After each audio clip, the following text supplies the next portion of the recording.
मैं सबसे माफ़ी मांगू कि अगर मैंने किसी का भी दिल दुखाया है, किसी को भी कुछ बोला है, हो सकता है कि मैंने गलत बोला हो सकता है गुरु महाराज ने बुलवाया हो सकता है वक्त के हिसाब से बोल दिया हो सकता है कि सत्य के आड़े आ रहा हुआ व्यक्ति उसके बारे में बोल दिया हो, लेकिन बोला तो होगा जरूर।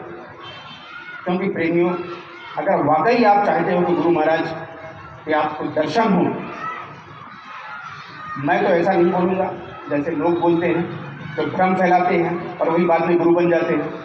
चमत्कार की बात होती है और आपने देखा होगा पीछे 8 नवंबर में चमत्कार हो रहा था अजमेर सिंह में, आज कहाँ चले गए। इसलिए भ्रम मत फैलाइए, गुरु महाराज को ही सर्वोपरि समझ लीजिए। यही ब्रह्मा है, यही विष्णु है, यही सब कुछ कहते जरूर हैं लेकिन मानते नहीं। हम ये कहते हैं कि सब कुछ आप ही हो मालिक, आप ही सब कुछ है, लेकिन हम क्या करते हैं, हम दया के का दायरा कम करते चले जा रहे हैं। इसलिए मैं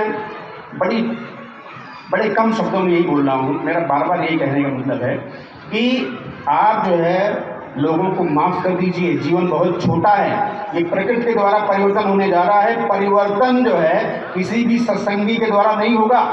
आप मेरी बात को नोट कर लीजिए, क्योंकि जो परिवर्तन या जो भी कार्य स्वामी जी महाराज करवा रहे हैं ना, वो कोई कर रहा है, शाकाहारी सदाचारी कर रहा है। ये जरूरी नहीं है कि नामदानी करे, ये जरूरी नहीं कि जरूरत वाला करे, मैं भी नहीं, आप भी नहीं, कोई भी नहीं। और ये सज्जुग की जो बात करते हैं आप, इस सज्जुग को हम देखेंगे, आप सज्जुग को नहीं देख सकते। बहुत वर्ष आपको इंतजार करना पड़ेगा। मालिक ने स्वयं, स्वामी जी महाराज ने स्वयं इंतजार किया। जब शाकाहार का ये प्रचार शुरू किया उन्होंने, उसके पहले लोग मखौल उड़ाते थे, मजाक उड़ाते थे। 100-200 वर्ष पहले भी लोगों ने शुरू किया था। तब अब आज जाके ये शाकाहार जो है पनपा है और शाकाहार का प्रचार सफल हुआ है। जो आपको काम मिला है, इससे बड़ा उत्तम काम कोई हो नहीं सकता है। लेकिन अगर आप चाहोगे कि हम सब्जी को देख लेंगे तो उसके लिए अपने को तो कुछ बदलना पड़ेगा ना, बदलना पड़ेगा। हम बदलेंगे नहीं। हम एक प्रेमी से दूसरे प्रेमी से ऐसे कलह, अंतर कलह रखेंगे, छल कपट रखेंगे, उसकी जगह पे ये क्षमा संतोष विवेक नहीं लाएंगे, कैसे सज्जू आएगा। जब हमने कहा कि अजंती सिंह में जो यहाँ पे साधना शिविर होता है और जो यहाँ पे रैली निकलती है, सुबह जो दीपक जलाए जाते हैं, उसी को देखकर कितने प्रेमी आए। उत्तर प्रदेश, मध्य प्रदेश से प्रेमी आए नहीं आए, सब जगह से प्रेमी, वो देखने, वही देख के उन्होंने शुरू किया। आज ग्वालियर में इतनी बड़ी संगत बन गई है। क्या था, ग्वालियर के लोग जो है अजंती सिंह का, साधना शिविर का और आपके सभी संगतों का, मैं अजंती सिंह की बात नहीं कर रहा हूँ, सिर्फ एक की बात नहीं कर रहा हूँ। तो हम एकदम ऐसे हो गए कि हमारे पास कुछ रहा ही नहीं।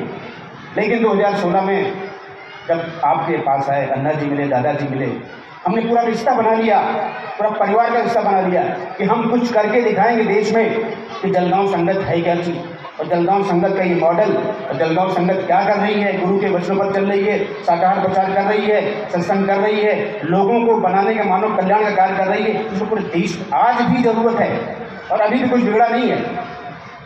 और मैंने, मेरे जितने भी मेरे सीनियर, चाहे वो डॉक्टर साहब हों, चाहे दादाजी हों, चाहे अन्ना जी हों, सबका बार बार मैंने कोशिश की है कि इनको आगे लाकर इनसे कार्य किया जाए, लेकिन गलती आप लोगों ने की, उनको भी आगे नहीं आने दी। ये मैं सावधानी रूप से बोल रहा हूँ, ये डॉक्टर साहब ने बोला है कि हम क्या करेंगे, ये तो संगत आपकी है, हमारी यहाँ गुरु महाराज की है। तो इस चीज़ को आज मालिक के दरबार, मैं जो कुछ भी बोलता हूँ, मैंने आपको अनुभव सुनाया, मैंने अपने परिवार को भी अनुभव नहीं सुनाया था कि मालिक के अंदर इतनी दया है, इतनी शक्ति है, इतनी पावर है कि इनके ऊपर आश्रित रहोगे, सब कुछ कार्य हो जाएगा। मैंने तो स्वयं देखा है कि यही परमात्मा है, यही विष्णु है, यही शंकर है, यही महादेव है, यही ब्रह्मा है, सब कुछ यही है, उनसे भी ऊपर है ये। अरे 400 वर्ष की बात करते हो आप, आपको क्या मतलब कि कितने वर्ष से यहाँ पे हैं, इसी नाम से कितने वर्ष हैं। अन्ना जी से बातें पूछ लेना कि इसी नाम से इसी पृथ्वी पर कितनी बार आए, और 400 वर्ष जो बोला है वो असत्य थोड़ी है, सत्य है।